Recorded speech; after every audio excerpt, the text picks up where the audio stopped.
మన ప్రభువును మన రక్షకుడైన యేసుక్రీస్తు ప్రశస్తమైన నామంలో గాస్పల్ ఆఫ్ గ్రేస్ మినిస్ట్రీ జబలాలి సంఘంలో ఉన్న పిల్లలందరికీ క్రీస్తు పేరట శుభాభివందనాలు. బాగున్నారా? మరి ఈ పునరుత్థాన దినాన్న మరొకసారి దేవుని వాక్యాన్ని వినిపించడానికి దేవుడిచ్చిన కృపా ధన్యతను బట్టి దేవాతి దేవునికి, అలాగే గాస్పల్ ఆఫ్ గ్రేస్ మినిస్ట్రీ జబలాలి సంఘంలో ఉన్న విశ్వాసులందరికీ, అలాగే ఫేస్బుక్ లైవ్ లో ఉన్న పిల్లలందరికీ క్రీస్తు పేరట శుభాభివందనాలు. వాక్యాన్ని బట్టి సహోదరులు శాంసన్ ప్రార్థన చేస్తాడు. వాక్యమును బట్టి ప్రార్థన చేసిన తర్వాత దేవుని వాక్యాన్ని ఆలోచిద్దాం. Heavenly Father, Almighty Lord Jesus Christ, Lord, thank you for being with us with the whole day, Lord. Lord, thank you for putting a godly angels around us, Lord, helping us and observing us every single moment, Lord. Living God, talking God, thank you so much, Lord. Merciful God, thank you, Lord. Thank you for being our salvation, resurrection, Lord, my strength and my tower, Lord. So we all refugees can come and take in your presence, Lord. Lord, thank you for drying our spirits in your presence, Lord, and blessing us with the Holy Spirits, Lord. Lord, thank you for bringing your servant to our house safely and sound, Lord. Lord, please bless him and anoint him with the Holy Spirit, Lord, so that he can spread and speak the word of God, Lord. Please talk to us through him, Lord. Please bless him with holy knowledge and pure understanding of the holy word, Lord. Lord, please give us all the listeners the required knowledge to understand the holy word, Lord, and help them to implement in their life, Lord. Lord, thank you for being with us, and throughout this prayer, we have to be with you and be faithful in your name, Lord. In the name of Jesus, I pray. Amen. ఆమేన్. కోపము పాపమా అనే రెండో భాగాన్ని మరి రోజు జాగ్రత్తగా మనం ఆలోచిద్దాం. కోపము పాపమా అనే అంశాన్ని రెండో భాగంలోనికి మనం వెళ్దాం. మరి గత వారం దేవుని వాక్యాన్ని సుదీర్ఘంగా ఆలోచించాం. కోపం వలన మరి ఆధ్యాత్మికంగా నష్టపోతాం. కోపం వలన మరి దైవికంగా మరి మానవ సంబంధాలను తెంచుకున్న వారిగా వ్యక్తిగతంగా నష్టపోతాము, ఆధ్యాత్మికంగా నష్టపోతాము, ఆరోగ్యపరంగా కూడా మరి కోపం వల్ల నష్టపోతామని మరి గత వారం ఎన్నో రకాలుగా వాక్యాన్ని బట్టి మరి దేవుని కోపానికి గురైన మరి ఇశ్రాయేలుల జనాన్ని బట్టి మరి దేవుని కోపాన్ని చల్లార్చిన మోషేను గురించి ఆలోచించాం.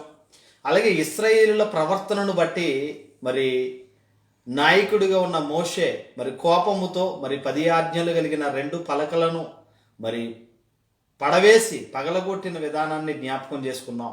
కోపం వలన మరి ఏ విధంగా మనం నష్టపోతామో, కోపము పాపమా అనే రెండో భాగంలోనికి మనం వెళ్తున్నాం. ప్రియమైన సహోదరి సహోదరులారా, లైవ్ని వీక్షిస్తున్న పిల్లలందరూ మరి జాగ్రత్తగా మనం ఆలోచించాలి. కోపం వలన ఏ విధంగా మనం నష్టపోతాం అనేది మరి దైవికమైన దేవుని గ్రంథమైన పరిశుద్ధ గ్రంథంలో దేవుడు ఎన్నో విధాలుగా తన గ్రంథంలో రాయించాడు. అయితే సర్వసాధారణంగా మరి మనందరము కూడా మరి దేవునిలో బ్రతుకుతున్నప్పుడు 10 మంది ఒక చోట కూడి ఉండి దేవుని పనిని గూర్చి ఆలోచించిన విధానాలలో ఒక ఆలోచన కలిగి ఉన్నప్పుడు మరి సాతాను ఎన్నో విధాలుగా చిక్కులు పెడతా ఉంటది. మంచి ఆలోచన దేవుని పని కొరకు ఆలోచించి ఒక 10 మంది సమకూర్చబడి ఒక 10 మంది ఒక చోట కూర్చుని ఆలోచిస్తూ దేవుని నిమిత్తము మరి మీటింగులు పెడదాం, సువార్త సభలు పెడదాం అని మనం అనుకున్నప్పుడు మరి ఆ మంచి పనికి పూనుకున్నప్పుడు సాతాను ఏ విధంగా శోధిస్తుందని ఆలోచిస్తే వారిలోనే ఆ 10 మందిలోనే ఉన్నవాడు ఒకడిలో ప్రవేశించి వాడిలో నుంచే సాతాను ఎన్నో విధాలుగా దేవుని పనికి ఆటంకం కలిగించే విధంగా ఉంటుంది. ఎగ్జాంపుల్గా నేను ఆలోచిస్తే 10 మంది కూడి దేవుని ఆరాధన లేకపోతే దేవుని సభలు దేవుని గూర్చిన రాజ్య సువార్త పరిచర్య నిమిత్తం ఆలోచిస్తున్నప్పుడు వానిలోనే ఒకనిలో దూరి వాని నోటి నుంచే మాట్లాడుతూ ఉంటుంది. ఏమనంటే, మీ మొఖాలకు సభలు పెడతారా, మీ మొఖాలకు మీటింగ్స్ పెడతారా అని వాని నోటి నుంచి రాగానే ఆ మాటకు దేవుని పనిని ప్రక్కన పెట్టి వాళ్ళు మాట్లాడే మాట మా మొఖాలకు ఏమైంది అని కోపముతో రగిలిపోయేవారు ఎంతోమంది ఉంటారు. ఎందుకు ఈ మాటలు నేను తెలియచెప్తున్నంటే, ప్రాక్టికల్గా మనం ఆలోచించినప్పుడు దేవుని పని అనగానే ఒక నలుగురు ముందుకు వెళ్తే దేవుని పనికి ఆటంకం కలిగించే విధంగా వాళ్ళు ప్రోత్సహించకపోను వారి ఆసక్తిని మరి సన్నగిల్లే విధంగా ప్రోత్సహించకుండా వారి ఆసక్తిని మళ్ళా త్రొక్కే విధంగా ఉండేవారు ఎంతో మంది ఉంటారు. కనుక ఇక్కడ జాగ్రత్తగా ఆలోచించినప్పుడు దేవుని పనిని చేయాలన్నప్పుడు కూడా సాతాను ఎన్నో విధాలుగా శోధిస్తూ ఉంటది.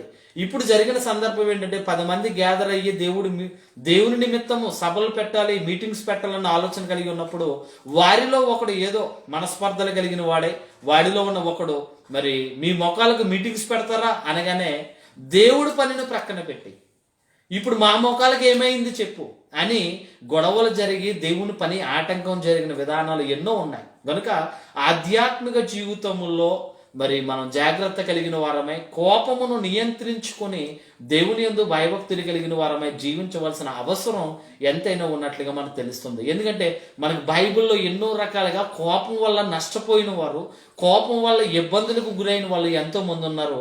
దేవుని వాక్యాన్ని మనం జాగ్రత్తగా మనం ఆలోచిద్దాం. బైబిల్ విప్పండి, సంఖ్యాకాండము. మీ చేతిలో ఉన్న బైబిల్ మీరు విప్పి జాగ్రత్తగా దేవుని వాక్యాన్ని ఆలోచించవలసిందిగా మనం చేస్తున్నాము. సంఖ్యాకాండము. మరి దైవజనుడు మరి మోషే గారు రాసిన మరి సంఖ్యాకాండాన్ని జాగ్రత్తగా మనం ఆలోచిద్దాం. సంఖ్యాకాండము 20వ అధ్యాయము. సంఖ్యాకాండము 20వ అధ్యాయము 7వ వచనం నుంచి జాగ్రత్తగా మనం చదువుకుందాం. అంతటా యెహోవా మోషేకు ఇలాగున సెలవిచ్చెను, నీవు నీ కర్రను తీసుకొని నీవును నీ సహోదరుడైన అహరోనును ఈ సమాజమును పోగు చేసి వారి కన్నుల ఎదుట ఆ బండతో మాట్లాడుము. అది నీళ్లనిచ్చును. నీవు వారి కొరకు నీళ్లను బండలో నుండి రప్పించి నీళ్లను రప్పించి సమాజమునకును వారి పశువులకు త్రాగటకిమ్ము అని మరి దేవుడు మోషేతో మాట్లాడుతున్నాడు. ప్రియమైన సహోదరులారా, మరి ఇశ్రాయేలుల జనాంగము 360 లక్షల జనాంగం. ఎంతమంది? 360 లక్షల జనాంగం కలిగిన వారు ఇశ్రాయేలీలు. ఇశ్రాయేలీల గురించి మనం జాగ్రత్తగా ఆలోచించినప్పుడు ఇశ్రాయేలీలు ఐగుప్తు బానిసత్వంలో, ఇశ్రాయేలీలు ఐగుప్తు దేశంలో బానిసలుగా ఇనుప సంఖ్యల మధ్య ఉండి ఎన్నో ఇబ్బందులు, ఎన్నో ఇక్కట్లకు గురై దేవుణ్ణి బ్రతిమాలుకొని దేవుని సన్నిధిలో ప్రతిదినము వారు పడుతున్న కష్టాన్ని బట్టి ప్రతిదినము ప్రార్థన చేయగా నాయకుడైన మోషేను వారిలో నుంచే పుట్టిస్తాడు. అయితే ఈ జనాంగము ఎంత జనాంగం అని ఆలోచిస్తే 360 లక్షల జనాంగం కలిగిన వారు ఇశ్రాయేలు. ఈ 360 లక్షల జనాంగములో 6 లక్షల కాల్బలం అంటే కత్తి పట్టుకుని యుద్ధము చేసే నేర్పరితనం కలిగిన వారు సుమారుగా 6 లక్షల కాల్బలం అంటే సైనికులు. ఇశ్రాయేలుల పక్షాన మరి యుద్ధము చేయడానికి నిలిచిన వారు ఎంతమంది అంటే 6 లక్షల కాల్బలం. మరి జాగ్రత్తగా మోషే జీవితాన్ని జాగ్రత్తగా ఆలోచిస్తే మోషే జీవితము ఐగుప్తు రాజ్యములో మరి ఐగుప్తు ఫరో యొక్క కుమార్తె యొక్క కుమారుడిగా మరి 40 సంవత్సరాల జీవిత కాలంలో సకల విద్యలలో ప్రావీణ్యత కలిగిన వాడు, సకల శాస్త్రాలలో ప్రావీణ్యత కలిగిన వాడు మోషే. అయితే మోషే చిన్న తప్పిదము చేయడం వల్ల ఇశ్రాయేలు నిమిత్తము ఐగుప్తీయుని ఒకరిని చంపడం వలన ప్రాణభయముతో అరణ్య ప్రాంతానికి వెళ్ళిపోతాడు. వెళ్ళిపోయిన తర్వాత మరి పచ్చని పొదలలో నుంచి దేవుని దర్శనము, దేవుని ప్రత్యక్షతను పొందుకున్న వాడే, దేవుని దయను పొందుకున్న వాడే, అక్కడ దేవుని ప్రత్యక్షతను చూసిన వాడే, నిజమైన దేవుణ్ణి తెలుసుకుని మరి ఈ మోషే మరలా ఇశ్రాయేలీలు ఐగుప్తు దేశములో బానిసలుగా ఉన్న వారిని విడిపించడానికి మరలా వస్తాడు. అప్పటికి ఆయన జీవితకాలం 40 సంవత్సరాలు. అయితే 40 సంవత్సరాల తర్వాత మరి మోషేకు ఇశ్రాయేలులకు నాయకుడిగా మోషేని నియమించిన తర్వాత, నేను ఉన్నవాడును అనువాడునై ఉన్నాను, నీ నోటికి నేను వాక్శక్తిని నేను ఇస్తాను, నువ్వు వెళ్ళు, నువ్వు పూనుకున్న ప్రతి పనిలో నేను నీకు తోడై ఉంటానని దేవుడు మోషేతో ప్రమాణం చేసిన తర్వాత మరి అక్కడ ఆ దర్శనము పొందుకున్న వాడే, ఆ పచ్చని పొదలో మరి దేవుని దర్శనాన్ని పొందుకున్న వాడై, దేవుని మాటలు వినిన వాడై మరలా ఐగుప్తు దేశానికి వస్తాడు. వచ్చిన తర్వాత ఇశ్రాయేలుల పక్షాన ఎన్నో అద్భుతాలు, ఇశ్రాయేలుల పక్షాన ఎన్నో ఆశ్చర్యమైన క్రియలను జరిగించి మరి ఇశ్రాయేలును నడిపిస్తున్న సమయంలో జరిగిన సంఘటన సంఖ్యాకాండము 20:7 మనం మాట్లాడుతున్నాం. అంతటా యెహోవా మోషేతో ఇలాగూ సెలవిచ్చును, నీవు నీ కర్రను తీసుకుని నీవును నీ సహోదరుడైన అహరోనును ఈ సమాజమును పోగు చేసి వారి కన్నుల ఎదుట ఆ బండతో మాట్లాడుము, అది నీళ్ళిచ్చును. ఇశ్రాయేలునండి, జాగ్రత్తగా నేను ఆలోచిస్తానండి, మోషే క్యారెక్టర్లో ఇన్వాల్వ్ అవుతేనే మోషేకున్న పెయిన్ ఏంటో మనకు అర్థమవుతుంది. ప్రియమైన సహోదరి సహోదరులారా, సంఘములో ఉన్న ఒక 50 మందిని, ఒక 100 మందిని, ఒక 200 మందిని సంరక్షించడమే చాలా కష్టం. అటువంటిది 6 లక్షల కాల్బలము 360 లక్షల జనాంగాన్ని ఒక్క నాయకుడిగా ఉండి నడిపించాలంటే అది చాలా తలభారముతో నిండుకున్నది. మోషే ఎంత సాత్వికుడు అని ఆలోచిస్తారంటే చాలా సాత్వికం కలిగిన వాడు, చాలా దేవుని యందు భయభక్తులు కలిగిన వాడే, మంచి నాయకుని లక్షణాలు కలిగిన వాడు మోషే. అయితే మోషేని విసిగించారు జనం. ఇశ్రాయేలులు ఎన్నో రకాలుగా విసిగించారు. అరణ్యములో ఆ ఎడారులలో నడిపిస్తూ ఇశ్రాయేలులను ఐగుప్తు దేశం నుంచి పాలు తేనెలు ప్రవహించు కానాను దేశానికి నడిపించడంలో మోషేని ఎన్నో రకాలుగా విసిగించారు. ఆహారము లేదని, మాంసము లేదని, ఈ మన్నాను చవి సారము లేని ఈ మన్నాన్ని మేము తింటున్నామని ఎన్నో విధాలుగా విసిగించి మరి ఎన్నో రకాలుగా ఇబ్బందులకు గురి చేశారు మోషేని. అయితే ఇక్కడ నీళ్లు లేవని గోల పెడుతున్నప్పుడు, నీళ్లు లేవని వాళ్ళు బాధపడుతున్నప్పుడు దేవుడు మాట్లాడుతున్నాడు, మోషే నీ కర్రను నువ్వు తీసుకుని వెళ్ళు, సమాజాన్ని అంతటిని ఒక చోట సమకూర్చి నీ సహోదరుడైన అహరోనును తీసుకుని వెళ్ళి సమాజం అంతటిని ఒక చోట సమకూర్చి ఇదిగో ఆ బండతో నీవు మాట్లాడు. జరుగుతున్న సందర్భం బైబిల్ చాలా క్లియర్గా మనం చదువుతున్నప్పుడు ఇక్కడ చెప్తున్నాడు, దేవుడు అంటున్నాడు, వారి కన్నుల ఎదుట ఆ బండతో మాట్లాడు, అది నీళ్ళిచ్చును. ఏమన్నాడు? నువ్వు వెళ్ళి ఆ బండతో మాట్లాడు, సమాజాన్ని అంతటిని ఒక చోట సమకూర్చు. ఆ సమాజాన్ని అంతటిని ఒక చోట సమకూర్చి దేవుని పరిశుద్ధమైన ఉన్నత నామమును బట్టి నువ్వు వెళ్ళి వాళ్ళు చూస్తుండగా నువ్వు బండతో నువ్వేం చేయాలి? మాట్లాడినప్పుడు అది నీళ్ళిస్తుంది అని చెప్పాడు. అయితే ఇక్కడ జరిగిన సందర్భం జాగ్రత్తగా ఆలోచిస్తే, నీవు వారి కొరకు నీళ్లను బండలో నుంచి రప్పించి సమాజమునకును వారి పశువులకును త్రాగుటకిమ్ము. యెహోవా అతనికి ఆజ్ఞాపించినట్లు మోషే ఆయన సన్నిధి నుండి ఆ కర్ర తీసుకుని పోయెను. అతడు మోషే అహరోనులను ఆ బండ ఎదుట సమాజముగా పోగు చేసినప్పుడు అతడు వారితో, ద్రోహులారా వినుడి. ఏమంటున్నాడు? ఇశ్రాయేలుల మీద వాళ్ళు చేస్తున్న క్రియలను బట్టి, వాళ్ళు చూపుతున్న అవిధేయతను బట్టి, వాళ్ళు చేస్తున్న తిరుగుబాటును బట్టి ఏమంటే విసిగిపోయాడండి. ఎవరు? దైవజనుడైన నాయకుడైన మోషే విసిగిపోయి ఏమంటున్నాడు? నువ్వు బండతో మాట్లాడితే ఆయన మాట్లాడుతున్నది ఎవరితోటి? ఇశ్రాయేలులతో మాట్లాడుతూ, ద్రోహులారా వినుడి. ఎవరిని? దేవుని పరిశుద్ధ జనము, దేవుని సొత్తైన ప్రజలను మోషే కోపముతో రగిలిపోయిన వాడే, ద్రోహులారా వినండి, మేము ఈ బండలో నుండి మీ కొరకు నీళ్లు రప్పించవలేనా అనేను. అప్పుడు మోషే తన చెయ్యిని ఎత్తి 2 మార్లు తన కర్రతో తన కర్రతో ఆ బండను కొట్టగా నీళ్లు సమృద్ధిగా ప్రవహించెను. సమాజమును పశువులను త్రాగెను. ఇక్కడ దేవుడు చెప్పిన మాట ఏంటంటే, మోషే నువ్వు వెళ్ళు, నీ కర్రను తీసుకుని వెళ్ళి అహరోను నువ్వు కలిసి వెళ్ళి సమాజాన్ని పోగు చేసి బండతో మాట్లాడు, అది నీళ్ళిస్తుంది అన్నాడు. ఈయన కోపంతో రగిలిపోయిన వాడే. ఏమంటే 360 లక్షల జనాంగం అంటే ఆలోచించండి ఎంతమంది అండి. జాగ్రత్తగా ఆలోచిస్తే 10 మందిని మనం కంట్రోల్ చేయలేం. 10 మందిని మనం కంట్రోల్ చేయలేం. మన మాట వినే విధంగా 10 మందిని మనం సమకూర్చలేం. అటువంటిది 6 లక్షల కాల్బలము 360 లక్షల జనాంగాన్ని ఒక నాయకుడిగా ఉండి నడిపించాలంటే నిజంగా మోషే ప్లేస్లో ఉంటే మోషేకున్న పెయిన్ ఏంటో మనకు అర్థమవుతుంది. విసిగిపోయాడు, అలిసిపోయాడు.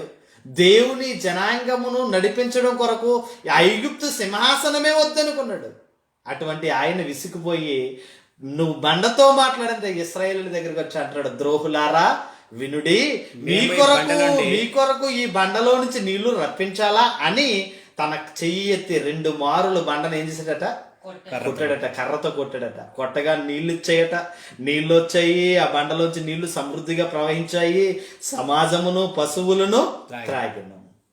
తర్వాత అప్పుడు యెహోవా యెహోవా మోషే అహరోనులతో మోషే అహరోనులతో మీరు ఇశ్రాయేలీయుల ఇశ్రాయేలీయుల కన్నుల ఎదుట నా నా పరిశుద్ధతను పరిశుద్ధతను సన్మానించినట్లు సన్మానించినట్లు నన్ను నమ్మకపోతిరి గనుక ఈ సమాజమును నేను వారికిచ్చిన దేశమునకు మీరు తోడుకుని పోరు అని చెప్పాను. పోరని చెప్పాను. జాగ్రత్తగా ఆలోచిద్దాం. పనిష్మెంట్.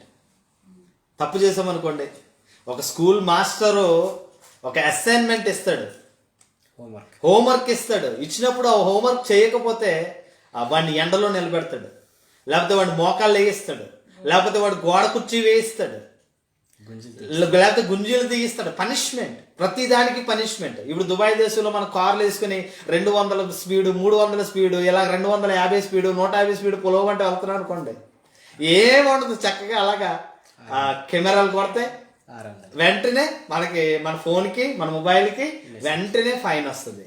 అంటే తప్పు చేయడం వల్ల మనం ప్రతిఫలం అనుభవిస్తున్నాం.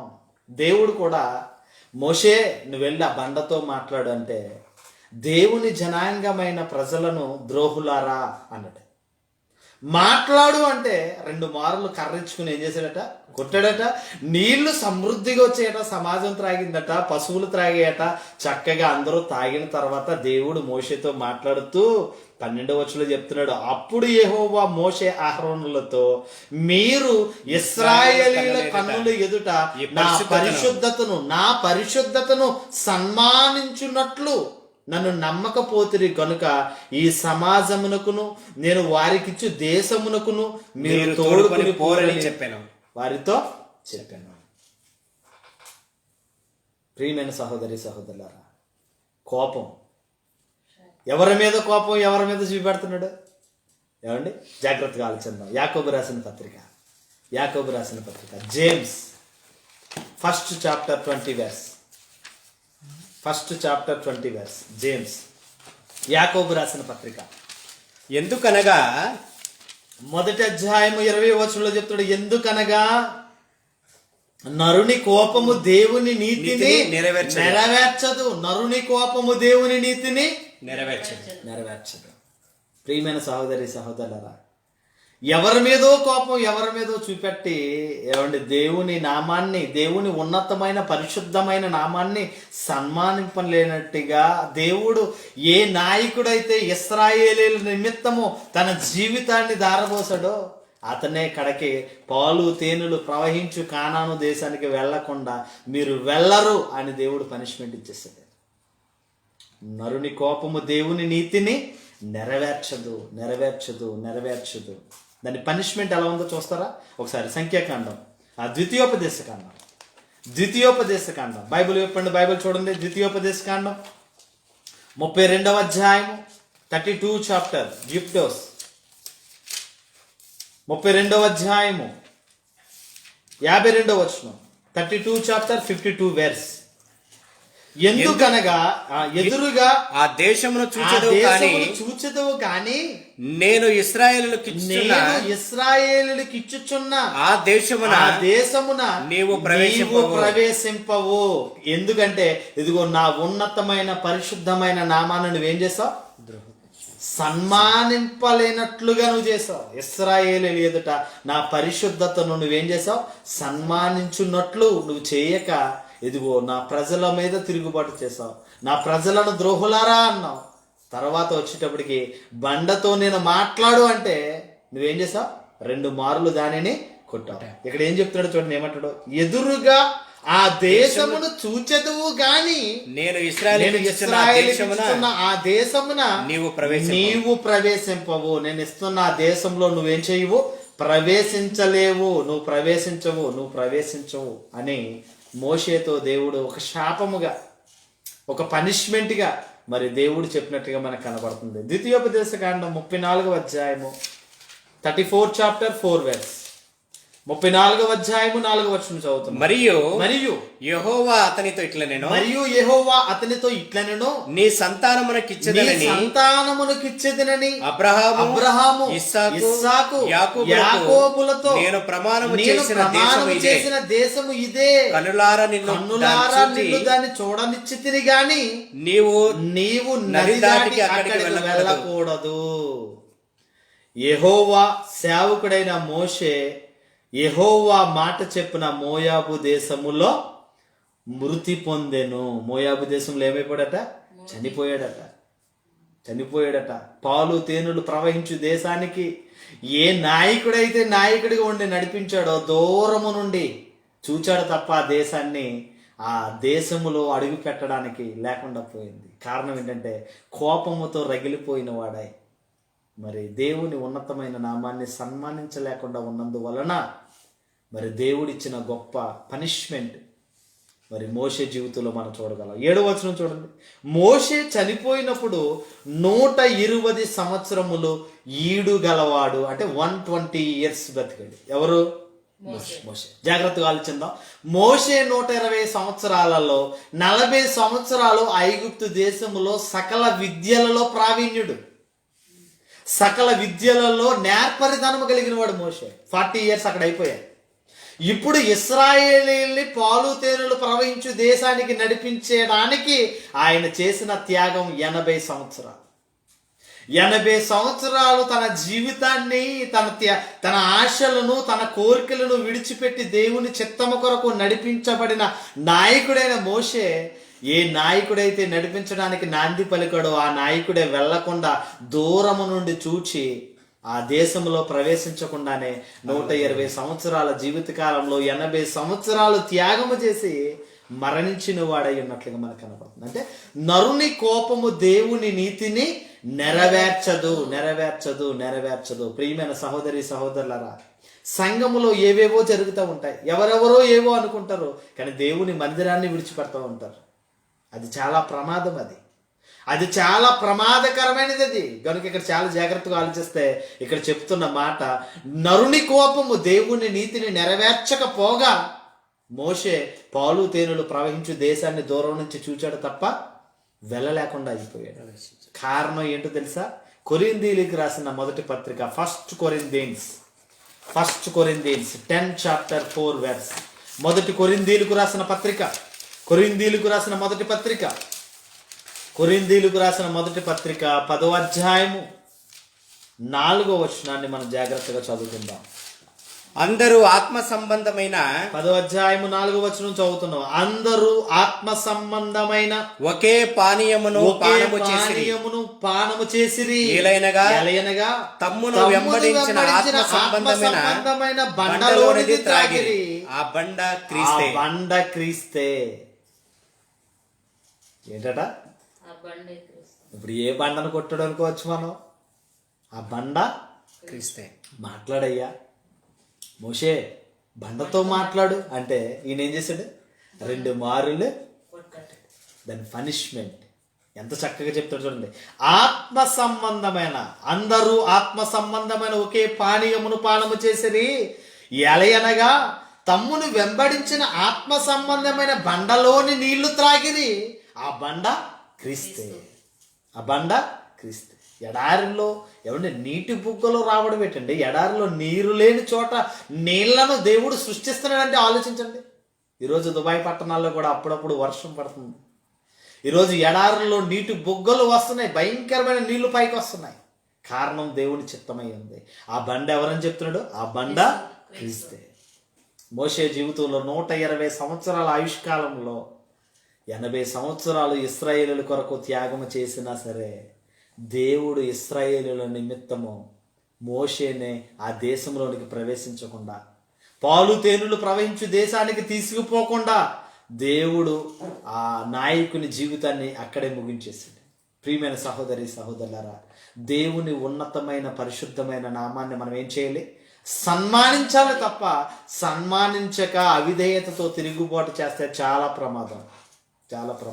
నేను ఒకసారి అనుకుంటాను, తిమోతి గారిని బట్టి నేను ఆలోచిస్తూ ఉంటాను. ఒక్కొక్కసారి 6 లాంగ్వేజ్ల్లో కృపా సువార్త సంఘం, గాస్పల్ ఆఫ్ గ్రేస్ మినిస్ట్రీ పరిచర్యలు 6 లాంగ్వేజ్ల్లో జరుగుతున్నాయి. 6 లాంగ్వేజ్ల్లో 6 బ్రాంచులు, తెలుగు బ్రాంచులు ఉన్నాయి. అయినా సరే ఎంత ఆ జనసమూహము, ఎన్ని సంఘాలు ఒక్క నాయకుడిగా ఉండి ఒకే పంతాలో నడిపించడం అంటే చాలా కష్టం. ఒక సంఘాన్ని సంరక్షించడం, ఒక సంఘాన్ని ఒక మార్గంలో నడిపించడమే మా వల్ల అవ్వట్లేదు. మరి ఇన్ని సంఘాలను ఏ విధంగా నడిపిస్తున్నాడు అనేది ఆలోచిస్తే అది దేవుడిచ్చిన గొప్ప వరము, దేవుడిచ్చిన గొప్ప త్యాగం అని మనం ఆలోచించాలి.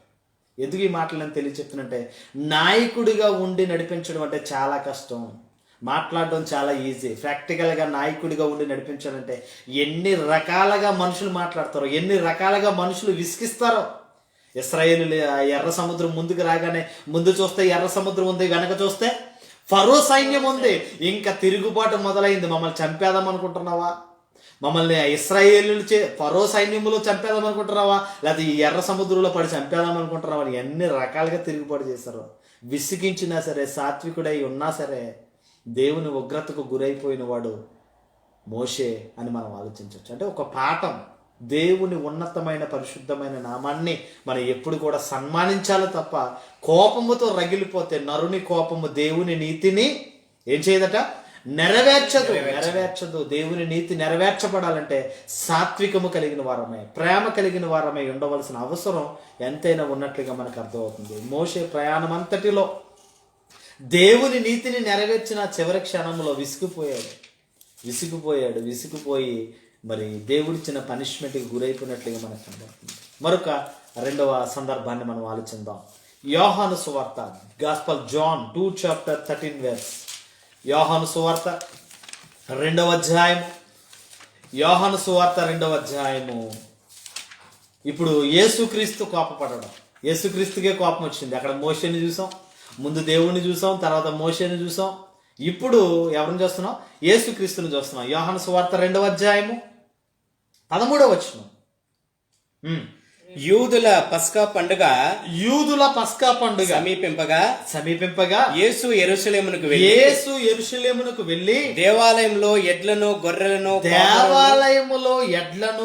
గొర్రెలను పావురములను అమ్మువారిని రూకలు మార్చువారిని కూర్చుండ చూచి త్రాళ్లతో కొరడాలను చేసి గొర్రెలను ఎడ్లను దేవాలయంలో నుండి తోలివేసి రూకలు మార్చువారి రోకలను చల్లివేసి వారి బల్లలు పడద్రోసి పావురములు అమ్మువారితో వీటిని అక్కడి నుండి ఇక్కడ నుండి తీసుకుపోండి, నా తండ్రి ఇల్లు వ్యాపారపు ఇల్లుగా చేయకూడదని చెప్పాను. జాగ్రత్తగా ఆలోచన. పస్కా పండుగను మరి యూదులుగా ఉన్న వారందరూ కూడా చాలా పరిశుద్ధంగా ఆచరిస్తారు. ఎక్కడెక్కడో అన్ని దేశాలు నలుమూలల నుండి ఈ పస్కా పండుగకి వస్తారు. ఇప్పుడు జాగ్రత్తగా ఆలోచిస్తే మహాసభలు, స్వస్థత మహోత్సవ మహాసభలు అనగానే చాలా అడావుడు ఉంటుంది. అక్కడ మీటింగ్ ఒకటే కాదు, వాక్యం ఒకటే కాదు, ఆ ముందు అంతా కూడా ఎలా ఉంటుంది? అబ్బబ్బో ఎక్కలేని షాపింగ్ మాల్స్ అన్నీ వెలిచిపోతూ ఉంటాయి. టిఫిన్ సెంటర్ ఉంటుంది, టీ స్టాల్ ఉంటుంది, బుక్ స్టాల్స్ ఉంటాయి, పిల్లలకు కావాల్సిన ఆట వస్తువులు అమ్ముతూ ఉంటారు. రకరకాలుగా ఆహార పదార్థాలన్నీ ఏ విధంగా ఉంటాయో అలాగా దేవుని మందిరము యెరూషలేములో మరి మోషే ద్వారా సొలొమోను ద్వారా కట్టబడిన సుందరమైన దేవుని దేవాలయములో ఏం జరుగుతుందంటే వ్యాపారం జరుగుతుందట. యేసుక్రీస్తు కోపం వచ్చిందట. మరలా చదువుదాం. పస్కా పండుగ సమీపింపగా యేసు యెరూషలేమునకు వెళ్ళి దేవాలయంలో ఎడ్లను గొర్రెలను పావురములను అమ్మువారును రోకలు మార్చువారును కూర్చుండుట చూచి త్రాళ్లతో కొరడాలను చేసి గొర్రెలను ఎడ్లను దేవాలయంలో నుండి తోలివేసి రోకలు మార్చువారిని రోకలు చల్లివేసి వారి బల్లలను త్రోసి పావురములు అమ్మువారితో వీటిని ఇక్కడ నుండి తీసుకుని పోండి, నా తండ్రి ఇల్లు వ్యాపారపు ఇల్లుగా చేయకూడదని చెప్పాను. జాగ్రత్తగా ఆలోచిస్తే యేసుక్రీస్తు ప్లేస్లో మనం ఉంటే ఏం చేసేవాళ్ళం? యేసుక్రీస్తు ప్లేస్లో మనం ఉంటే దేవాలయంలో వ్యాపారం జరుగుతుంది, దేవాలయమే పశువుల సంత అయిపోయింది, దేవాలయమే షేర్ మార్కెట్ అయిపోయింది. రోకలు మార్చడం అంటే డబ్బుల మార్పిడి జరుగుతుంది, అక్కడ పెద్ద వ్యాపారమే జరుగుతుంది. ఎక్కడ? Money exchanging, very good. Money exchanging, trading centre లాగా అయిపోయింది మొత్తం. ఎక్కడంటే దేవుని దేవాలయం అని పిలువబడుతున్న ఉన్నతమైన యెరూషలేము దేవాలయంలో పస్కా పండుగ సమీపించగానే అక్కడ ఏం జరుగుతుందంటే పశువుల సంత. ఏం జరుగుతుంది? ఎడ్లు, గొర్రెలు, మేకలు, పావురములు, రోకలు మార్చేవాళ్ళు పెద్ద వ్యాపారం జరుగుతుందట. దేవునికి కోపం వచ్చింది. సొలొమోను ద్వారా దేవుడు కట్టించిన మందిరములో సంతలో నాణ్యత ఉంది తప్ప సంఘములో నాణ్యత లేకుండా పోయినట్లుగా మనకు కనబడుతుంది. వాక్యము ప్రకటించబడవలసిన చోట వ్యాపారం జరుగుతుంది. కోపం వచ్చింది, త్రాళ్లతో కొరడా చేశాడట. కొరడా చేసి అదే మనమైతే కొరడాలతో మనుషులు కొట్టేవాళ్ళం. కానీ యేసుక్రీస్తు కోపం వచ్చి వేటిని కొడుతున్నాడు? గొర్రెలను, ఎడ్లను, పావురములను, అమ్మువారిని, ఆ రోకలు మార్చేవాళ్ళు రోకలు చల్లివేసి, ఇదిగో పావురాల నుంచి అక్కడి నుంచి తీసుకుపోండి, ఇదిగో దేవుని మందిరమైన దేవుని ఇల్లైన ఈ మందిరములో వ్యాపారం జరగడం కుదరదని గట్టిగా ఖండించి ఇక్కడ చెప్తున్న మాట ఏమంటాడు? వీటిని ఎక్కడి నుండి తీసుకుని పోండి, నా తండ్రి ఇల్లు వ్యాపారపు ఇల్లుగా చేయకూడదని వారితో చెప్పాను. మనుషులు ఉండవలసిన స్థానంలో జంతువులు ఉన్నాయి, జంతువులు ఉండవలసిన స్థానంలో మనుషులు ఉన్నారు. సంఘము దేవుని మందిరం అంటే ఆ మందిరంలో ఎవరు ఉండాలి? మనుషులు ఉండాలి. కానీ మనుషుల కంటే ఎవరున్నారు అక్కడ? గొర్రెలు, ఎడ్లు, పావురాలు, రోకలు మార్చే షేర్ మార్కెట్ అంతా అక్కడ జరుగుతుంది. దేవునికి యేసుక్రీస్తు కోపం వచ్చింది, కోపపడ్డాడు తప్ప పాపము చేయకుండా. కోపపడుడు గాని పాపము చేయకుడి. కోపపడ్డాడు తప్ప పాపము చేయని వాడిగా మరి యేసుక్రీస్తు ఉండి ఇక్కడ నుంచి అర్జెంటుగా తీసుకువెళ్ళిపోండి, ఇదిగో నా తండ్రి ఇల్లు వ్యాపారపు ఇల్లుగా చేయొద్దు, చెయ్యకూడదని వారితో ఏం చేసినట్ట? చాలా క్లియర్గా సాత్వికముతో మరి వాటిని జల్లేసిన, వాటిని తోలేసిన, మరి చాలా చక్కగా నా తండ్రి ఇల్లు వ్యాపారపు ఇల్లుగా చేయకూడదని చెప్పాను. చాలా క్లియర్గా చెప్పాడట. ప్రియమైన సహోదరి సహోదరులారా, కోపపడుడి గాని పాపము చేయకుడి. మనం కోపపడాలి. కొన్ని సందర్భాల్లో కోపం అనేది చాలా అవసరం. కోపపడాలి కానీ ఏం చేయకూడదట? పాపం అనేది చేయకూడదట. ప్రశాంతమైన వాతావరణంలో మరి మనం ఉండడానికి ప్రయత్నం చేయవలసిన అవసరం ఉంది. కోపం వస్తే ఎంత సమయం వరకు ఉండాలి? ప్రశ్న. కోపం వస్తే ఎంత సమయం వరకు ఉండాలి? చూద్దాం, బైబిల్ చూద్దాం. మనం ఎఫెసీయులకు రాసిన పత్రిక 4వ అధ్యాయము 26వ వచనం. ఎఫెసీయులకు రాసిన పత్రిక 4వ అధ్యాయము 26వ వచనం. అందరూ బైబిల్ తీయండి. ఎఫెసీయులకు రాసిన పత్రిక 4వ అధ్యాయము 26వ వచనం అంటాడు, కోపపడుడి గాని పాపము చేయొద్దు. యేసుక్రీస్తు కోపపడ్డాడు గాని అక్కడున్న జనుల మీద, అక్కడున్న పశువుల మీద, గొర్రెల మీద, పావురముల మీద, రోకలు మార్చువారి మీద కోపపడ్డాడు గాని పాపము చేయలేదు. కోపపడుడి గాని పాపము చేయకుడి. సూర్యుడు అస్తమించు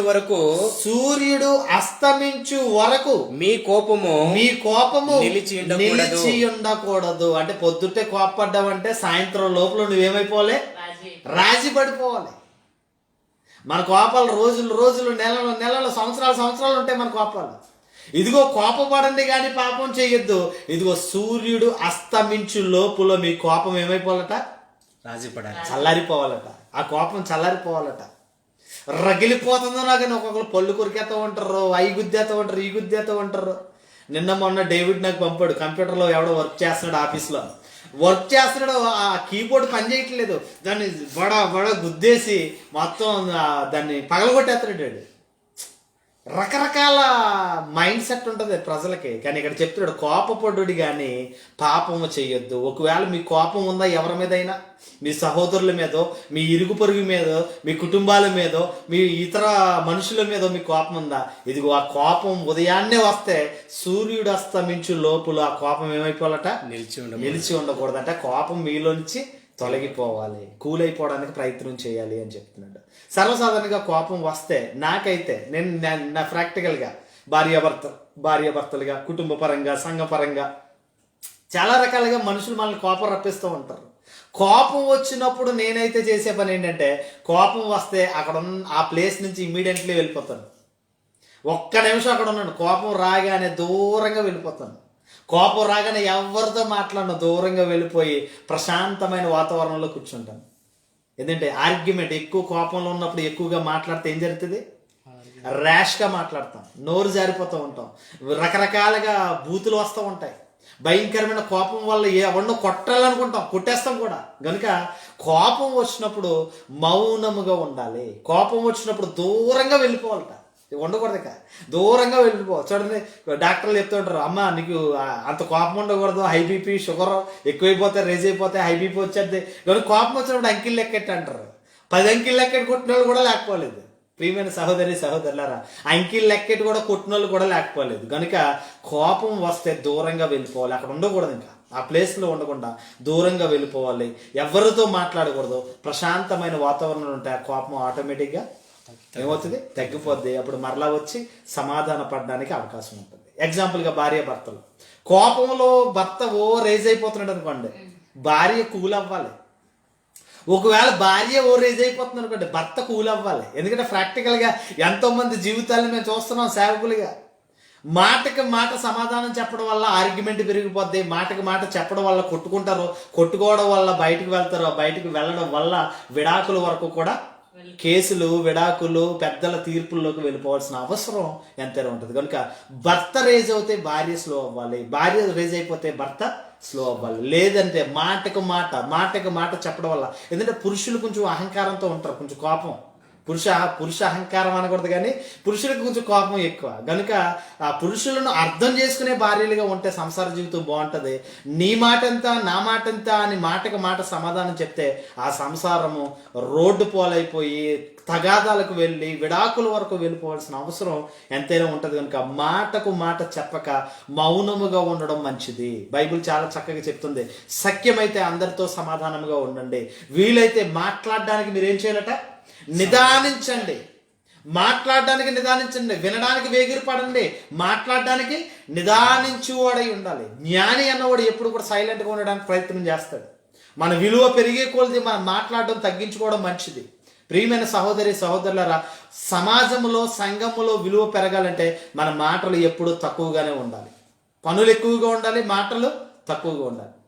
వాగుడికాయలాగా వాగడం వల్ల ఆ విస్తారమైన మాటల్లో ఏముండదు కదా, దోషము ఉండక మానదు. కనుక మనం ఎప్పుడు కూడా మౌనముగా ఉండడానికి ప్రయత్నం చేయాలి. అది చెప్తే ఇక్కడ చాలా చక్కగా మౌనం అనేది చాలా అవసరమని మనం క్లియర్గా మనం చూడగలం. ఎఫెసీయులకు రాసిన పత్రిక 4వ అధ్యాయము, ఎఫెసియన్స్ 4 చాప్టర్ 31 వెర్స్. ఎఫెసీయులకు రాసిన పత్రిక 4వ అధ్యాయము, సమస్తమైన ద్వేషము, 4వ అధ్యాయం, ఎఫెసీయులకు రాసిన పత్రిక 4వ అధ్యాయము 31 వచనం. సమస్తమైన ద్వేషమును, కోపమును, క్రోధమును, అల్లరిని, దూషణలను, సమస్తమైన దుష్టత్వమును మీరు విసర్జించండి. మీరు ఎందుకంటే దేవుని పిల్లలు, దేవుని సంఘములో ఉన్న దేవుని పిల్లలుగా ఉన్న మనం, విశ్వాసులుగా పిలువబడుతున్న మనలో ఏమేమి ఉండకూడదో, ఏమేమి వాటిని విసర్జించాలో చెప్తూ 31వ వచనం చెప్తాడు, సమస్తమైన ద్వేషము. ఒకరిని చూస్తే ఒకరికి ద్వేషాలు, కోపాలు, తాపాలు. ఇదిగో దేవుని పిల్లలుగా పిలువబడుతున్న మీరు, దేవుని సంఘములో ఉన్న పిల్లలుగా, దేవుని సమాజములో దేవుని పిల్లలుగా ఉన్న మనము సమస్తమైన ద్వేషమును, కోపం ప్రతి ఒక్కరికి కోపం ఉంటది, కోపము, క్రోధమును, అల్లరి దూషణ, సకలమైన దుష్టత్వమును ఇదిగో దేవుని పిల్లలుగా మీరేం చేయాలి, విసర్జించాలి. మీకు ద్వేషాలు ఎందుకు, మీకు కోపాలు ఎందుకు, మీకు క్రోధాలు ఎందుకు, మీకు కక్షలు ఎందుకు? ఇదిగో దుష్టత్వాన్ని అంతటిని మీరేం చేయాలి, విసర్జించండి. ఎందుకంటే మీరు దేవుని సొత్తైన ప్రజలు, దేవుని పిల్లలుగా మనం పిలువబడుతున్నాం. దేవుని పిల్లలుగా దేవునిలో ఉన్న సాత్వికము, దేవునిలో ఉన్న ప్రేమ, దేవునిలో ఉన్న దయాలత్వము, జాలి, కరుణ ఇవి మనలో ఉండాలి తప్ప మనలో ఈ ద్వేషము, ఈ క్రోధము, ఈ కక్షలు, ఈ కోపము, ఈ దుష్టత్వం అనేది మనలో ఉండి మనం ఏం చేయాలట, విసర్జించండి. సంఘములో ఇవి ఉన్నాయంటే ఆ సంఘములో వాళ్ళు విశ్వాసులే కాదు. ఆ సంఘము క్రీస్తు రక్తముతో కడగబడిన సంఘం కాదు. సంఘములో ఎప్పుడు ప్రేమ, దయ, కరుణ, ఆప్యాయత, అన్యోన్య సావాసము, ఐక్యత ఇవి ఉండాలి తప్ప సంఘములో ద్వేషము, క్రోధము, కక్షలు ఏం చెప్తుంటే ఇక్కడ 31వ వచనంలో, ద్వేషము, కోపము, క్రోధము, అల్లరి, దూషణ, సకలమైన దుష్టత్వములను మీరేం చేయాలట, విసర్జించండి. విసర్జించి ఒకరినొకడు దయ కలిగి కరుణాహృదయులై దేవుడు మిమ్మల్ని క్షమించిన ప్రకారము మీరు ఒకరినొకడు క్షమించండి. క్షమాపణ ఉందా మనకి? నన్ను ఎంత మాట అంటాడు, ఆవిడ నన్ను ఎంత మాట అంటుందా, నేను రాను, పాస్టర్ నన్ను ఎంత మాట అన్నాడు, నేను రానా సంఘానికి అన్న వాళ్ళు ఎంతమందిని చూశాను నేను. ప్రియమైన సహోదరి సహోదరులరా, దేవుని నమ్మిన పిల్లలమని చెప్పుకుంటే కుదరదు. మనలో అన్నీ ఉండాలి. అవసరమైతే కాళ్ళు పట్టుకుని క్షమాపణ కోరడానికైనా సిద్ధపడాలి. యేసుక్రీస్తులో మనం నేర్చుకోవాల్సింది అది. ఈరోజు కోపముతో రగిలిపోతే దేవునిలో ఉన్న మనకి, లోకంలో ఉన్న మనుషులకి వ్యత్యాసం ఏమీ లేదు. కనుక ఇక్కడ చాలా చక్కగా చెబుతూ ఎంత అద్భుతమైన మాట చెప్తున్నాడు చూడండి. ఒకని ఎడల ఒకడు దయ కలిగి కరుణావృతియులై. ఎలా ఉండాలంటే ఒకలంటే ఒకరికి ఏముండాలి? కోపమా, క్రోధమా, ద్వేషమా, కక్షలా, దుష్టత్వమా, ఇదిగో ఒకని ఎడల ఒకరికి ఏముండాలి? కరుణాహృదయం. నిన్ను చూడగానే నేను జాలి కలిగాలి, నిన్ను చూడగానే కరుణతో ఆప్యాయతతో హత్తుకునే విధంగా ఉండాలి. ఇదిగో ఒకరినొకడు కరుణాహృదయులై కరుణావృతులై క్రీస్తునందు ఇదిగో క్రీస్తు రక్తము చేత కడగబడిన వాడిగా, బాప్తిసం పొంది క్రీస్తును ధరించుకున్న వాడిగా, క్రీస్తునందు దేవుడు మిమ్మును క్షమించిన ప్రకారము మీరును ఒకరినొకడు ఏం చేయాలట? పాప క్షమాపణ జరగాలంటే ఇదిగో మనం ఎదుటి వాళ్ళని క్షమిస్తేనే మన పాప క్షమాపణ జరుగుతుంది. లేకుండా ఎదుటి వాళ్ళని నువ్వు క్షమించకుండా, ఎదుటి వాళ్ళతో నువ్వు సమాధాన పడకుండా, దేవుడు ఆ తండ్రి నా పాపాలు క్షమించాను నువ్వు ఎన్ని రకాలుగా ప్రార్థన చేసినా నీకు పాప క్షమాపణ కలగనే కలగదు. క్లియర్గా చెప్పగలను బైబిల్ పట్టుకున్న వాడిగా, దేవుని వాక్యాన్ని పరిపూర్ణంగా తెలుసుకున్నవాడిగా నేను క్లియర్గా చెప్పగలను. ఇదిగో నీ పాపాలు క్షమాపణ కలగాలంటే నీ ఎదుటి వాని అపరాధములను నువ్వేం చేయాలి? క్షమించి నీ అపరాధములను ఒప్పుకుని ఒకని ఎడల ఒకడు సమాధానముగా ఉంటేనే పాప క్షమాపణ జరుగుతుంది. అందుకే చాలా చక్కగా క్రీస్తునందు దేవుడు మిమ్మును క్షమించిన ప్రకారము మీరు ఒకరినొకడు ఏం చేయాలట? క్షమించుకోవాలి. క్షమించుకుంటున్నారా మీరు? క్షమాగుణం ఉందా? లేకపోతే మీలో కక్షలు, క్రోధాలు, అల్లరితో కూడిన మాటలు, ద్వేషముతో కపటముతో కూడిన దూషణ మాటలు మీలో ఉన్నాయా? కోపపడుడి గాని ఏం చేయకూడదు?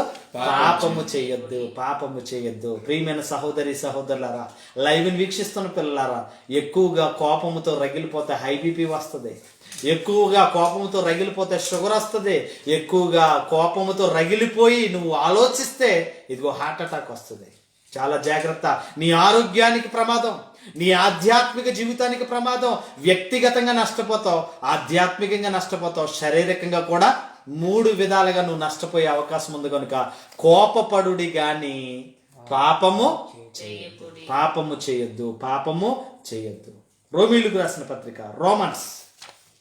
రోమీలకు రాసిన పత్రిక 12వ అధ్యాయము 19వ వచనం, 11th chapter 12th chapter 19th verse.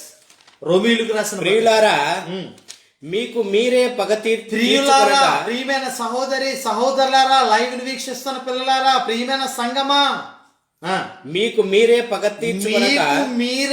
తీర్చుకొనక దేవుని ఉగ్రతకు చోటివ్వండి. పగ తీర్చుట నా పని, నేనే ప్రతిఫలమిత్తునని ప్రభువు చెప్పుచున్నాడని వ్రాయబడి ఉన్నది. పగ తీర్చుకోవడం ఎవరి పని అంట? నిన్ను కొట్టారా? సువార్త ప్రకటిస్తున్నందుకు నిన్ను కొట్టారా? దేవుని వాక్యాన్ని బోధిస్తున్నందుకు నిన్ను బాధ పెట్టారా? దేవుని వాక్యాన్ని బోధిస్తున్నందుకు నిన్ను ఇబ్బందులకు గురి చేశారా? నిన్ను తిట్టారా? నిన్ను కొట్టారా? నిన్ను ద్వేషించారా? ఇదిగో పగ తీర్చుకోవడం నా పనయ్యా, నాకు అప్పగించండి, నేను చూసుకుంటాను. నువ్వెవడో కత్తేసుకుని కర్రేసుకుని పోలీసులు కేసులకి తగాదాలకి వెళ్ళవలసిన అవసరం లేదట. పగ తీర్చుకున్నట్టు నా పని. దేవుని ఉగ్రతకు చోటివ్వండి. దేవుని పిల్లలం కదా. ఇశ్రాయేలుల పక్షాన ఐగుప్తీయులతో దేవుడు ఏం చేశాడు? యుద్ధము చేశాడు, వ్యాజ్యమాడాడు. అది జ్ఞాపకం పెట్టుకోండి. పగ తీర్చుకోవడం మన పని కాదు. దేవుని ఉగ్రతకు మనం చోటు ఇవ్వాలి. నేను ప్రాక్టికల్గా నేను కనబడుతున్నాను మీ కళ్ళ ముందు, మా కుటుంబం కనబడుతుంది.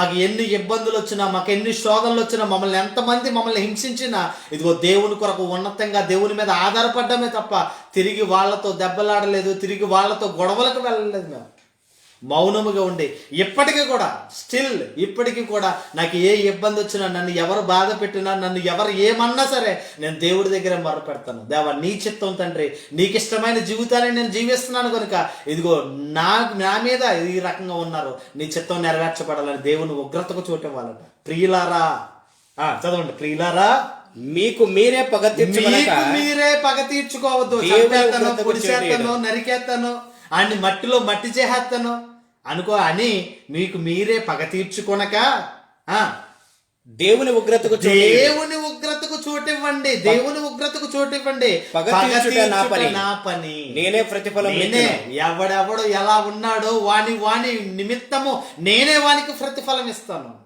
కనుక ఈ మాట ఎవరు చెప్తున్నారట? ఈ మాట ఎవరు చెప్తున్నారట? పగ తీర్చుట నా పని, నేనే ప్రతిఫలం ఇస్తున్నానని ప్రభువు చెప్పుచున్నాడని రాయబడి వ్రాయబడి ఉన్నది. కోపపడ్డావా? కోపపడు, కానీ ఏం చేయొద్దు? పాపం చేయదు. కోపపడ్డావా? ఆ కోపంలో నువ్వు వాడి మీద గొడవకు వెళ్ళకు, దేవుడికి అప్పగించు. నిన్ను కొట్టారా, నిన్ను తిట్టారా, నిన్ను ఇబ్బంది పెట్టారా, దేవుని ఉగ్రతకు చోటివి. దేవుడే చూసుకుంటాడు. సంఘములో కోపము పాపం అంటే కోపం పాపమే. కనుక కోపపడద్దు. కోపపడక ఏం చేయాలి? దేవునికి చోటు ఇవ్వాలి. దేవుని ఉగ్రతకు మనం చోటిచ్చే వారిగా మనం ఉండవలసిన అవసరం ఎంతైనా ఉన్నట్లుగా మనకు కనబడుతుంది. కోపముతో రోజుల తరబడి అలాగే ఉంటే ప్రమాదం జరుగుతుందా? కోపంతో రోజుల తరబడి రాయలసీమ, తెలంగాణ, రాయలసీమలో ఎక్కువగానండి ఎవరంటే ఫ్యాషనిస్టులు, ఏమంటారు, కమ్యూనిజం ఎవరు ఎక్కువగా వాళ్ళు ఎక్కువగా ఉంటారు. రాడికల్స్ ఎక్కువగా ఉంటారు. వీళ్ళు సంవత్సరాల తరబడి కోపంతో రగిలిపోతూ ఉంటారు. తాతల ముత్తాతల నుంచి ఒక కుటుంబం అంటే ఒక కుటుంబానికి పడదు. ఈరోజు సినిమాలు, అటువంటి సినిమాలు అయితే ఏక నరుకుడైతే 100 రోజులు ఆడేద్ది. ప్రేమ, జాలి, దయ, కరుణ అనే సినిమా అయితే ఆ వారంకే సినిమా క్లోజ్ అయిపోద్ది. కత్తి సినిమా స్టార్ట్ అయిన కాడి నుంచి ఇంక ఏక నరకడమే. అలా నరికితే, తొడలు కొట్టి, పీకలు నరికితే, మీసాలు మెలేస్తే ఆ 100 రోజుల సినిమా 100 days ఆడేద్ది సినిమా. ఈరోజు సమాజం అదే నేర్పుతుంది సమాజానికి. కానీ ఇక్కడ చెప్తున్నాడు, కోపముతో రోజుల తరబడి ఉంటే ప్రమాదం జరుగుతుందా అని ఆలోచిస్తే, ప్రసంగి గ్రంథం ఎక్లెషియన్స్ 7 chapter 9 verse, ప్రసంగి గ్రంథం 7వ అధ్యాయము, అందరూ తీయండి బైబిల్. ప్రసంగి గ్రంథం 7వ అధ్యాయము 9వ వచనం, 7 chapter 9 verse, ఎక్లెషియన్స్. ఆత్రపడి కోపపడవద్దు. 7వ అధ్యాయము 9వ వచనం చెప్తాడు, ఆత్రపడి కోపపడవద్దు. కోపంలో కత్తి ఉందా, కత్తితో నరికేస్తావు. కర్ర ఉందా, కర్రతో బాధేస్తావు. చేతితో బలమైన వాడువా, వెంటనే చేతితో నువ్వేం చేస్తావు? విజృంభిస్తావు. కోపపడి ఆత్రపడద్దు. బుద్ధిహీనుల అంతరింద్రియముల యందు కోపము సుఖనివాసము చేయును.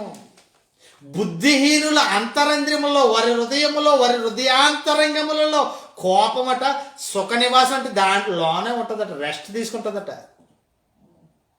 ఎంత అద్భుతమైన మాటలు మాట్లాడుతున్నాడో చూడండి. మరల చదువు 9వ వచనంలో, ఆత్రపడి కోపపడద్దు. తొందరపడిపోతున్నావా? ఎవరైనా ఏమనంటే నోటుకు వచ్చినట్టుగా మాట్లాడేస్తున్నావా? నువ్వు బలవంతుడు అయితే వెంటనే నీ బలాన్ని విజృంభిస్తూ బలం చూపిస్తున్నావా? ఆత్రపడి ఏం చేయొద్దు? కోపపడద్దు. బుద్ధిహీనుల అంతరంద్రియములలో కోపము సుఖ నివాసము చేస్తుంది. కనుక సంవత్సరాల తరబడి ఆ కోపం అలాగే ఉండడం వల్ల ఎంతో ప్రమాదం జరిగే అవకాశం ఉంది. ఎంతో ప్రమాదం జరుగుతుంది. చాలా మంది అంటారు, ఏమంటే ఏదో ప్రేమించి పెళ్లి చేసుకున్నాడు అనుకోండి కొడుకు, ఆడు నా జీవితంలో ఆడికి నాకు సంబంధం లేదు, ఈ రోజుతో ఆడు నా జీవితంలో చచ్చిపోయినట్టే, ఆడికి నాకు సంబంధం లేదని రాహత ఉంటారు చాలా మంది, పత్రం రాసిస్తారు. ప్రియమైన సహోదరులారా, కోపపడి ఆతురపడద్దు. జాగ్రత్త. భర్త తిట్టాడని ఫ్యాన్ కురేసుకున్న వాళ్ళు కొంతమంది, భర్త మాట్లాడలేదని రైల్వే ట్రాక్ మీదకి వెళ్ళి తలలు పెట్టుకుని చచ్చిపోయిన వాళ్ళు కొంతమంది, కుటుంబ కలహాలలో ఏవేవో తాగి చచ్చిపోయిన వాళ్ళు మరికొందరు. కోపపడి ఆతురపడద్దు. ఒకవేళ ఆ కోపము అలాగే నీలో ఉంటే బుద్ధిహీనుల అంతరంద్రియములలో కోపం ఏం చేస్తుందట? సుఖ నివాసం చేస్తుందంటే నీలో అలాగే ఉంటది కోపం. కోపపడితే ఎప్పుడు వరకు ఉండాలి మన కోపం? సూర్యుడు అస్తమించే ఉదయం పొద్దుట్టే కోపపడ్డావు అనుకో, నీ భార్య మీదో, నీ పిల్లల మీదో, నీ ఫ్యామిలీ మెంబర్స్ మీదో, లేకపోతే నీ ఆఫీసులో నీ బాస్ మీదో, లేకపోతే నీ కొలీగ్స్ మీదో, నీ క్రింద పనిచేసేవారి మీద నువ్వు కోపపడితే సాయంత్రం సూర్యుడు అస్తమించే లోపల అంటే 4-5 కల్లా ఆ కోపం నీలోంచి ఏమైపోవాలి? చల్లారిపోవాలి. అలాగే ఉందా? కోపపడి ఆతురపడి కోపాన్ని అలాగే ఉంచుకున్నావా? ఇదిగో ఆ కోపము నీలో ఆవేశాన్ని పెంచి ఆ కోపం ద్వారా ఎంతో మందిని చంపే అవకాశం ఉంటుంది. ఒక వ్యక్తి వచ్చాడు మా నాన్నగారి దగ్గరికి, పగబట్టిన తాస్వాములాగా బుసబుసలాడుతూ వచ్చాడు ఒక ఆయన. ఏదో గొడవలో ఏదో కుటుంబంలో ఏ గొడవలో కేసులు, ఆ కేసుల్లో ఈయన ఇరుక్కున్నాడు. అక్కడికి వెళ్ళాడు. మా నాన్నగారి దగ్గరికి సలహా మేరకు వచ్చాడు.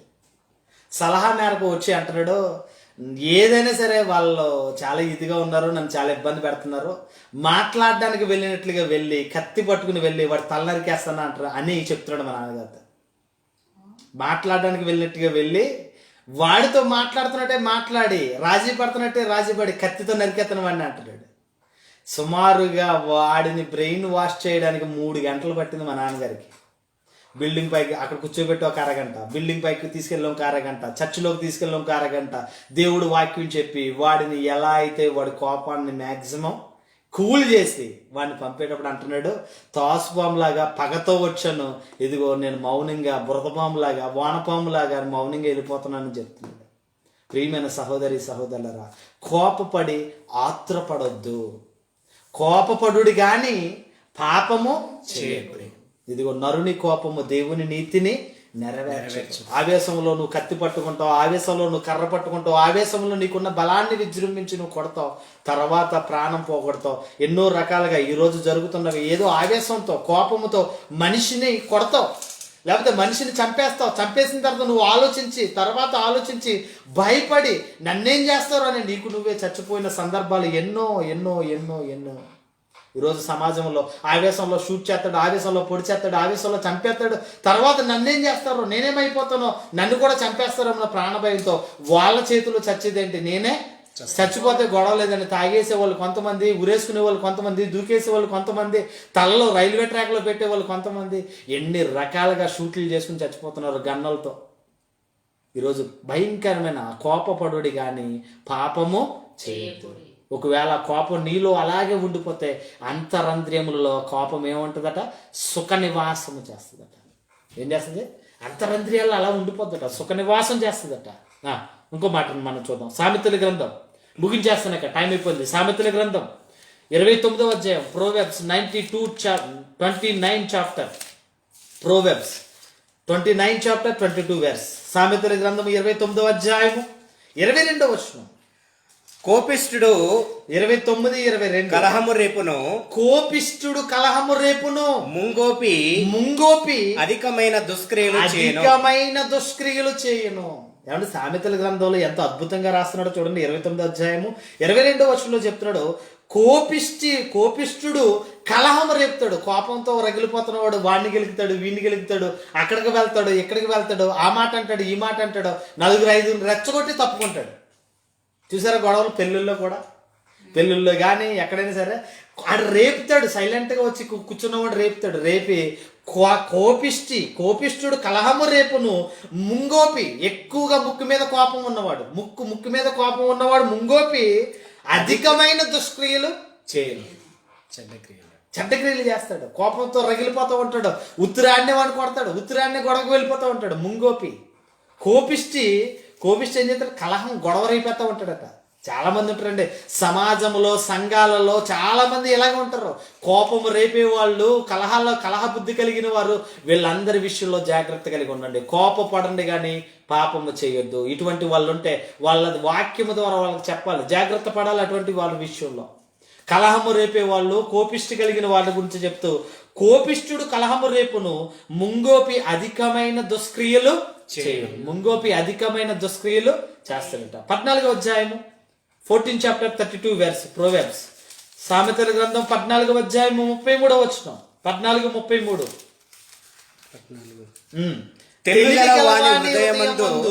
జ్ఞానము సుఖ నివాసము చేయును.